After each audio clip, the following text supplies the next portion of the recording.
So Palantir just posted one of the best earnings report in its history as a publicly traded company. Revenue up 85% year over year. EPS beat 19%. Guidance raised above analyst expectations across every single metric. The CEO called it the company's 18th consecutive quarter of the Rule of 40 with a score of 145%. And the stock fell nearly 7% the day after. If you're running the wheel strategy on Palantir, selling puts, getting a sign, grinding out your covered calls, you're now staring at a position that went against you despite the company doing everything right. That disconnect is what I want to talk through today, because understanding it is more important than any specific trade decision you're actually going to make while running the wheel strategy. Let's lay out the numbers clearly, because the actual earnings of Palantir were very, very strong. Okay, Palantir reported Q1 2026 revenue of $1.63 billion, up 85% year over year, the fastest growth rate since the company went public in 2020, right? US revenue specifically grew 104% year over year to $1.28 billion.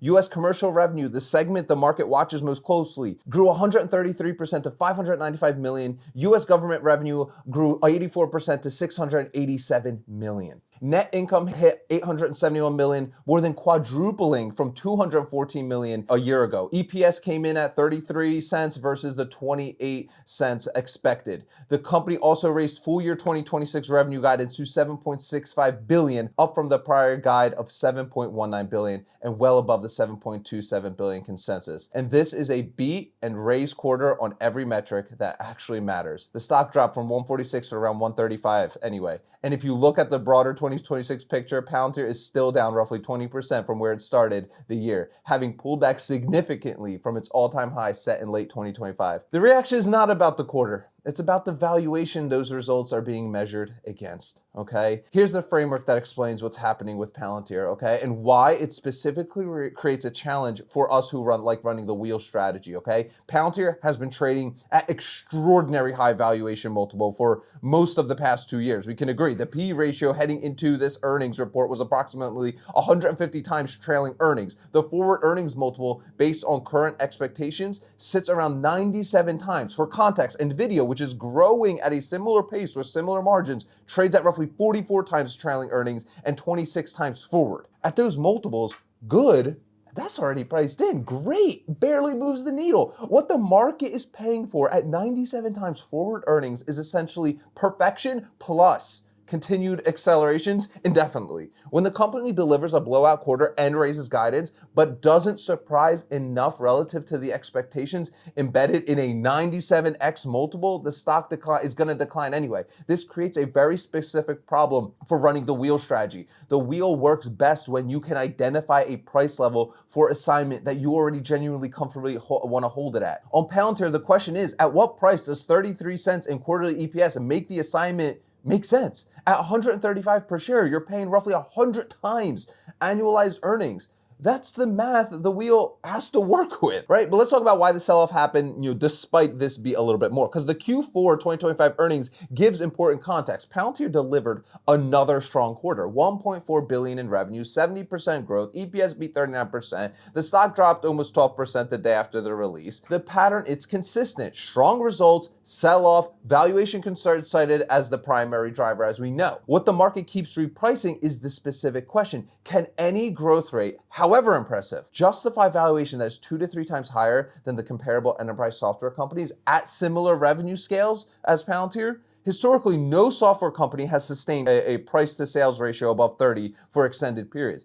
Palantir entered 2026 at over 100 times sales. Even after the pullback, the multiple is still exceptional by any historical comparison, okay? The competitive concern adds to this. HSBC downgraded Palantir from buy to hold before earnings, citing Anthropic and other AI platform providers as an emerging competition in the enterprise AI space. Michael Burry made similar arguments as well. Whether those concerns prove valid over the next 3 to 5 years, it's genuinely uncertain, but they're real enough that they give the market a reason to compress the multiple even as the revenue continues to grow. But here's what Palantir does really, really well and why the community runs puts on it, okay? I should be direct about something. I don't run the wheel on Palantir personally, no. The valuation profile makes me way too squeamish and uncomfortable as an assignment candidate. If I'm assigned on a put, the stock drops another 20%, I want to believe that the business is worth holding at that cost basis. At these multiples, that conviction is in my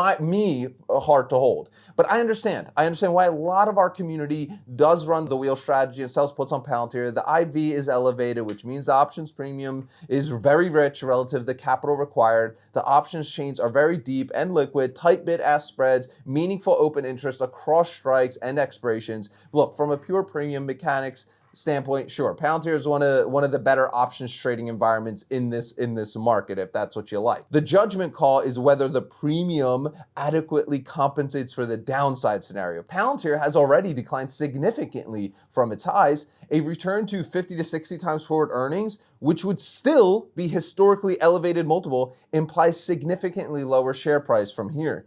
That's the risk the premium needs to price in, all right? Make sure you do that. But let's talk about the covered call situation if you are assigned here. If you're currently holding Palantir shares from an assignment above the current market price, which I know a lot of people are, the covered call dynamic is going to look like this. Elevated IV means covered call premiums are meaningful even at the strikes well above the current price. The stock's tendency to move 10 to 15% around events, earnings, government contract announcements, macro AI sentiment shifts, it creates a rich premium environment for people selling puts and calls. The discipline here is the same as any other high IV name. Sell covered calls at strikes where you genuinely be okay exiting the position, not at strikes chosen purely to maximize premium.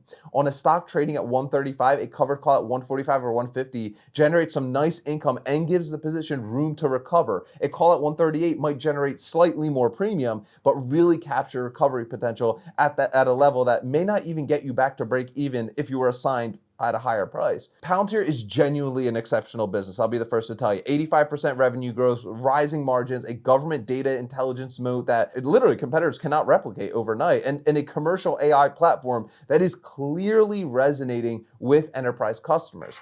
The fundamentals are not the question here, though. What is in question is the price at which those fundamentals make sense to own. At 100 times forward earnings, you're not paying for what the business is today. You're paying for what it will be years and years from now in a competitive landscape that is not yet resolved, with a multiple that has historically compressed, even on companies with strong execution as well. For us option sellers specifically, this means Palantir is a premium collection vehicle that requires more conviction about the assignment price than most wheel strategy candidates. The premium is there, right? The liquidity is there. The question you have to answer before selling any put on this is, if this stock is assigned at my strike and then declines 20% in the following quarter, is that a position I can hold with a clear head for 12 plus months? If yes, the wheel on Palantir it's a legitimate income play. If the honest answer is uncertain, the premium may not be worth what comes with it. I got some questions for you guys in the comments. Great conversations as always in there. Are you currently running puts or covered calls on Palantir? And did the post earnings drop change your view on the position, or did you expect this pattern going into it? And number two, at what price, if any, would Palantir's multiple be reasonable enough that you'd feel genuinely comfortable holding assigned shares? I would love to hear that number down below in the comments. If you want to take your education a step further, I want to invite you to our beginner workshop, our Ark Options Strategy. Click the first link in the description of today's video. It's about 90 minutes long. I give you 3 incredible bonuses at the very end. I give you my 15 favorite stocks, all under $30, that I love running this wheel strategy on. I give you my 2 income calculators as well as my trade log template, all completely for free. Click the first link in the description of today's video, guys. Remember, sell options, collect premiums, repeat. I'll see y'all tomorrow.